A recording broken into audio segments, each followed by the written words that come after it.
c'est Jonas Fan. Ce mercredi 7 juin est la sortie du film Marinette qui retrace la vie de Marinette Pichon, ancienne joueuse de l'équipe de France féminine avec 112 matchs en sélection et 81 buts. Marinette Pichon a le foot dans la peau dès son plus jeune âge, élevée par une mère courageuse qui doit faire face à un mari violent. Elle surmonte les difficultés et se forge une détermination sans faille. Alors qu'elle mène de front petit boulot et carrière sportive, elle est sélectionnée en équipe de France puis repérée par un grand club américain. Marinette débarque alors avec sa mère aux États-Unis, poursuivant le rêve de devenir la meilleure joueuse du monde. Tu veux jouer? Je peux pas, je suis une fille. Bah, c'est pas une raison, ça.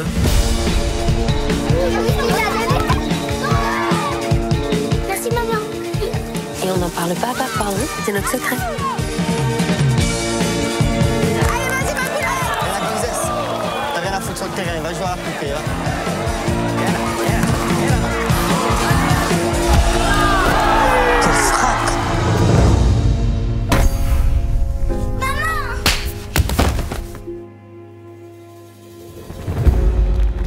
La Fédé veut pas entendre parler d'équipe mixte au-delà de 16 ans. J'ai tout essayé, tu sais bien. Je suis meilleure que tous les mecs.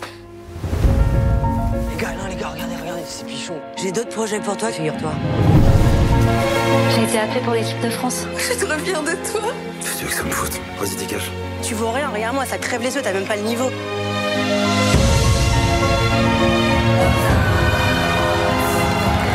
est les premières françaises à venir jouer une Coupe du Monde. Il n'y a plus aucune défaite. Il y a tout à construire encore pour le football féminin en France. Comment vous voulez qu'on fasse le poids alors que nous, on n'est même pas payés? Moi, j'ai tout donné au football. Et il m'a tout donné, je dis pas. Ça m'a sauvé même. Marinette Pichon. Welcome to the United States.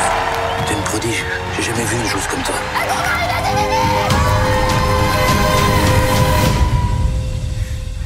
On lâche rien.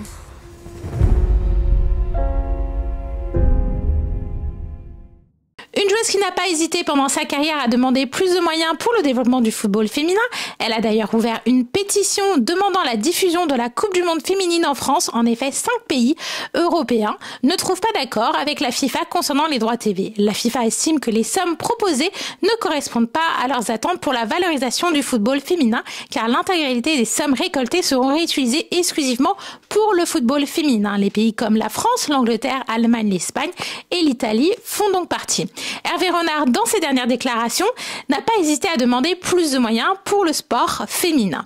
La liste des joueuses convoquées pour la Coupe du Monde féminine en Angleterre et en Nouvelle-Zélande du sélectionneur de l'équipe de France sont... Les gardiennes de but, Mylène Chavas, Solène Durand, Pauline Perrault-Magnin, Constance Picot. Les défenseurs, Salma Bacha, Estelle Cascarino, Elisa De Almeida, Sakina Karchaoui, Maëlle Lacra, Ève Périsset, Wendy Renard, Aïssatou Tonkara. Les milieux de terrain, Kenza Dali, Lorina Fazer, Grace Gueyoro, Amandine Henry, Oriane Jean-François, Léa Le Garec, Amel Majri, Sandy Toletti. Et on termine avec les attaquants. Viviane Asseyi, Vicky Béchaud, Kadiatou Diani, Naomi Feller, Eugénie Le Sommer et Clara Matteo. Voilà pour la liste des 26 joueuses qui démarreront le stage, je le répète encore une fois, le 20 juin à Clairefontaine. Donc une liste qui ne change pas beaucoup de celle du mois d'avril dernier. Il y a de l'absence bien sûr de Sandy Baltimore et de Melvin Mallard. On pourrait se dire que c'est par rapport aux performances de fin de saison, puisque le coach a bien précisé que ses choix étaient purement sportifs, qu'il a eu beaucoup de matchs de football féminin, d'où l'absence aussi de Keira Amori qui dit qu'il n'a reçu aucune pression et que son choix de ne pas la convoquer était purement sportif. Lors de cette conférence de presse du 6 juin 2023, il a publiquement soutenu la démarche de Marinette avec sa pétition et incité à plus de signatures afin de trouver une solution. Journaliste pour Instant Foot. Ma deuxième question concerne vos dernières sorties de presse concernant justement cette Coupe du Monde 2023. Il n'y a pas de diffuseur. Demain sort le film Marinette qui retrace la vie de Marinette Pichon. Elle a lancé une pétition justement pour que la Coupe du Monde féminine soit diffusée en France. Est-ce que par rapport à vos déclarations, vous la soutenez dans cette démarche? Concernant la deuxième question, déjà je félicite cette initiative d'avoir fait une pétition pour que cette Coupe du Monde soit diffusée, féminine soit diffusée.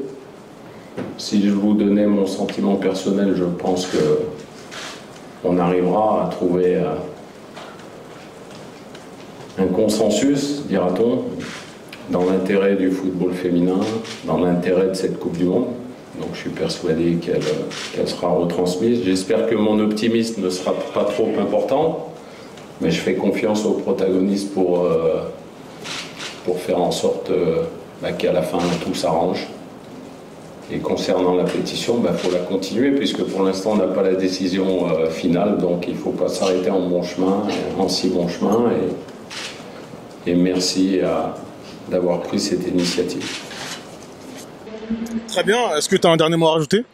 Alors moi j'ai un dernier mot parce que comme vous savez je suis beaucoup les féminines et on n'a toujours pas de diffuseur malheureusement pour cette Coupe du Monde, donc j'espère vraiment qu'on aura un diffuseur pour qu'on puisse montrer en fait les joueuses de l'équipe de France féminine avec Hervé Renard comme coach. Il faut savoir aussi que dans cet effectif d'équipe de France il y a énormément de Parisiennes comme Diani, Katoto, Sakina Karchaoui et bien d'autres comme Elisa De Almada. Et si vous êtes au courant un peu de ce qui se passe, il y a Marinette Pichon, une ancienne joueuse de l'équipe de France qui a lancé une pétition qui a déjà plus de 100 000 signatures. Donc si vous pouvez jeter un coup d'œil et donner un peu de la force, c'est vraiment important que cette Coupe du Monde 2023 soit diffusée sur nos chaînes de télévision parce que nos filles, elles le méritent, elles se donnent toute l'année pour le club et elles ont envie de briller en Australie et en Nouvelle-Zélande et c'est tout ce qu'elles méritent. Voilà. Surtout qu'on a quelques semaines là.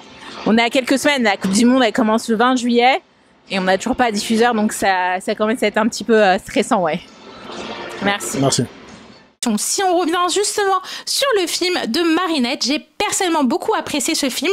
L'actrice Garance Marillier est très talentueuse et nous transmet beaucoup d'émotions à travers le film. Un scénario très bien écrit qui permet de mieux comprendre la vie personnelle de Marinette. La qualité des maillots et répliques est incroyable.